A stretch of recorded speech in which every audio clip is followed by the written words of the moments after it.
অৱস্থান ধৰ্মঘট পালন কৰিছোঁ এছআৰৰ বিসংগতিক লৈ যে এছআৰ লৈ পেলাই ৰাজ্যত ইতিমধ্যে আমি বহুতে দেখিছোঁ যে বিভিন্ন বিসংগতি আমি দেখা পাইছোঁ যে যিবিলাক মানুহ লেণ্ডলেছ মানুহ শ্বিফটিং হৈছিলে সেই শ্বিফটিং হোৱা মানুহখিনি তেওঁলোকে শ্বিফটিঙৰ ফৰ্ম যে 8 নম্বৰ ফৰ্ম যিটো ফিল আপ কৰিব লাগে 8 নম্বৰ ফৰ্মটো তেওঁলোকে ফিল আপ কৰিব পৰা নাই। ইয়াৰ কাৰণ হ'ল যে সেই মানুহজনৰ 7 নম্বৰ ফৰ্ম তাত য'ত মানুহজন আছিল তাতে 7 নম্বৰ ফৰ্ম বিএলঅ'সকলক ইনষ্ট্ৰাকশ্যন দি দিয়া হৈছে যে ডিলিট কৰি দিবলৈ মানে ইনষ্ট্ৰাকশ্যন দি দিয়া হৈছে। এতিয়া আপোনালোকে কওক যিবিলাক মানুহ তেওঁলোকে হয়তো ক'ৰবাত আছে নতুনকৈ নাম উঠাব লাগিব ভোটাৰ লিষ্টত, তেতিয়া 50 বছৰৰ মানুহজনে যেতিয়া নতুনকৈ ভোটাৰ লিষ্টত নাম উঠাব তেওঁৰ ওপৰত সন্দেহ মোৰো আহিব, গোটেই অসমৰ মানুহৰ সন্দেহ আহিব যে 50 বছৰ বয়সীয়া মানুহজনে এতিয়া কিয় নাম উঠাইছে।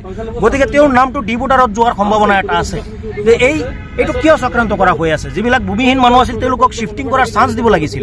হিয়াৰিঙত মানুহ মাতে ৰাজদীপ বেগম নাম লৈ হিয়াৰিঙত বেনামী কমপ্লেইন দি আছে। এই ধৰণৰ যি এটা অত্যাচাৰ চলি আছে, যি এটা নেক্সাছ চলি আছে বাছি বাছি সংখ্যালঘুৰ ওপৰত যি এইটো অত্যাচাৰ, এই অত্যাচাৰটো বন্ধ হ'ব লাগে। তাৰ প্ৰতিবাদত আমি আজি অৱস্থান ধৰ্মঘট পালন কৰিছোঁ। এই ষড়যন্ত্ৰত আপুনি কোন কাক বুলি ভাবে? ইয়াৰ ষড়যন্ত্ৰত স্পষ্টভাৱে বিজেপিৰ যিজন এই সভাপতি আছে দিলীপ শইকীয়াৰ কথা আৰু শিৱসাগৰৰ বিধায়কজনেও কৈছে যে মই তেখেতে ইতিমধ্যে গম পোৱা বুলি কৈছে যে প্ৰতিটো সমষ্টিৰ পৰা 10,000কে মানুহৰ নাম কৰ্তন কৰিবলৈ তেওঁলোকে ইনষ্ট্ৰাকশ্যন দি দিয়া হৈছে। তাতে আমি আচৰিত পাইছোঁ যে নিৰ্বাচন আয়োগ যিটো আছে, নিৰ্বাচন আয়োগটো নিৰপেক্ষ হ'ব লাগে। তেওঁলোকে ৰাজ্যৰ নিৰ্বাচন অনুষ্ঠিত কৰে, কোন বিধায়ক হ'ব কোন হ'ব গোটেইবিলাক তেওঁলোকে ডিচাইড কৰে। আৰু তেওঁলোকক যদি বিজেপিয়ে ডিচাইড কৰিব পাৰে সেইটো কেনেকুৱা মানি লোৱা ধৰণৰ কথা হ'ব পাৰে।